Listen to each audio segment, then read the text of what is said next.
La velocidad de un tren se reduce uniformemente de 12 metros por segundo a 5 metros por segundo, sabiendo que durante este tiempo recorre una distancia de 100 metros.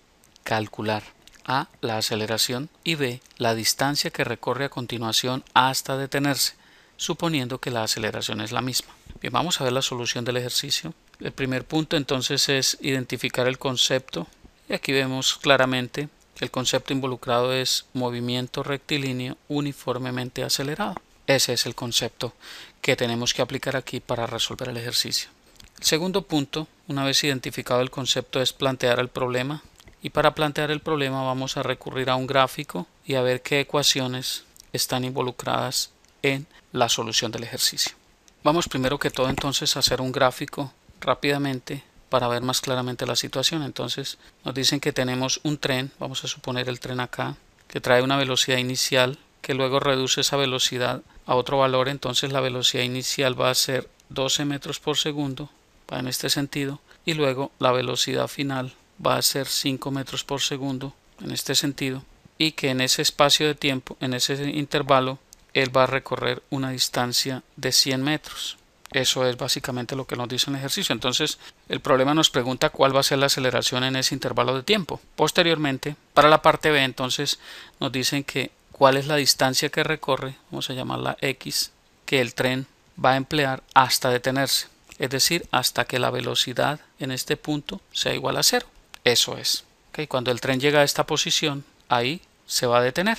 Entonces vamos a calcular esa distancia que recorre, suponiendo que la aceleración durante todo el trayecto va a ser la misma. Entonces, ¿cuál es la ecuación o las ecuaciones que nos permiten resolver este ejercicio? Es muy sencillo. Recordemos que para un movimiento uniformemente acelerado hay una ecuación que nos relaciona la velocidad inicial, la velocidad final, el espacio y la aceleración, es decir, no necesitamos el tiempo. Entonces, esa ecuación es la siguiente, que velocidad final al cuadrado es igual a velocidad inicial al cuadrado más 2 veces la aceleración por el espacio. ¿Qué conocemos allí? Conocemos la velocidad final, conocemos la velocidad inicial, conocemos el espacio recorrido y no conocemos la aceleración. Fácilmente podemos despejar allí la aceleración. Ya con la aceleración volvemos y aplicamos esa misma ecuación y calculamos el espacio que recorre hasta detenerse. Bien, vamos a ver entonces cómo es la situación. Vamos a pasar entonces al tercer punto y es a la solución del ejercicio, y para ello entonces vamos a ver cuáles son los datos que nos da el problema. Entonces, para la parte A, preste mucha atención para que no se confundan.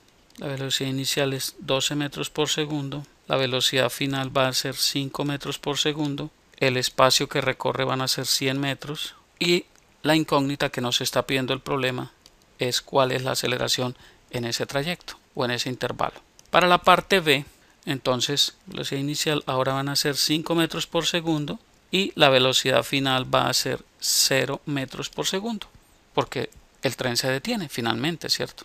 Eso es básicamente. Y nos preguntan cuál será la distancia que recorre si ya la aceleración es conocida, es decir, ya la hemos calculado en la parte A. Muy bien, eso es lo que necesitamos conocer para poder solucionar el ejercicio. Entonces, la parte A, velocidad final al cuadrado es igual a velocidad inicial al cuadrado más 2 veces la aceleración por el espacio. ¿Qué necesitamos calcular aquí? La aceleración. Entonces, calculando la aceleración, vamos a decir que esto es velocidad final al cuadrado menos velocidad inicial al cuadrado igual a 2 veces la aceleración por el espacio. Si lo que necesitamos calcular es la aceleración, despejamos A. Entonces, A va a ser igual a velocidad final al cuadrado menos velocidad inicial al cuadrado sobre 2 veces el espacio recorrido.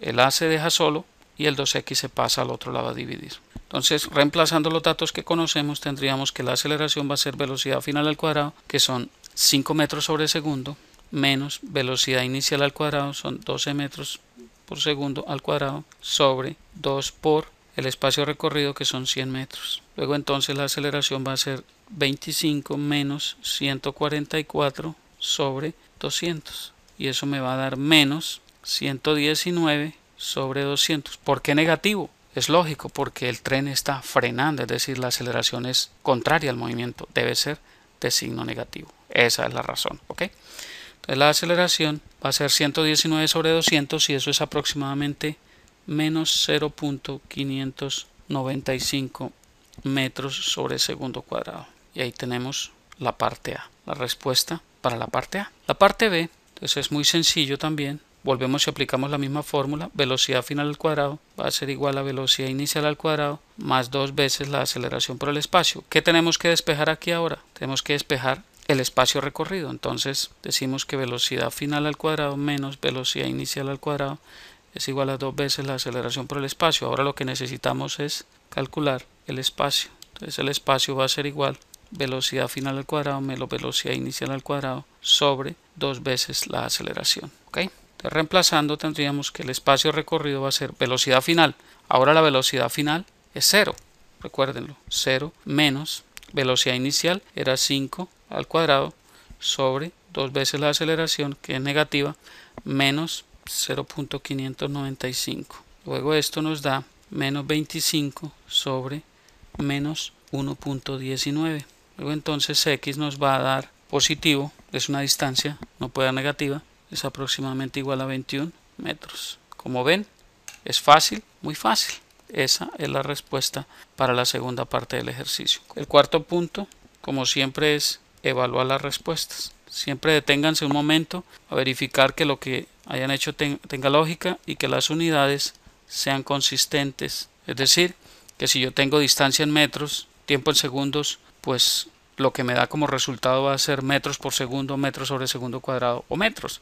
Es lógico, ¿verdad? Tengo que ser consistente con las unidades. Bien, me agrada muchísimo compartir esta información con ustedes. Repasen el ejercicio cuantas veces sea necesario y no se cansen, sigan practicando, que la práctica es la que los va a hacer diestros.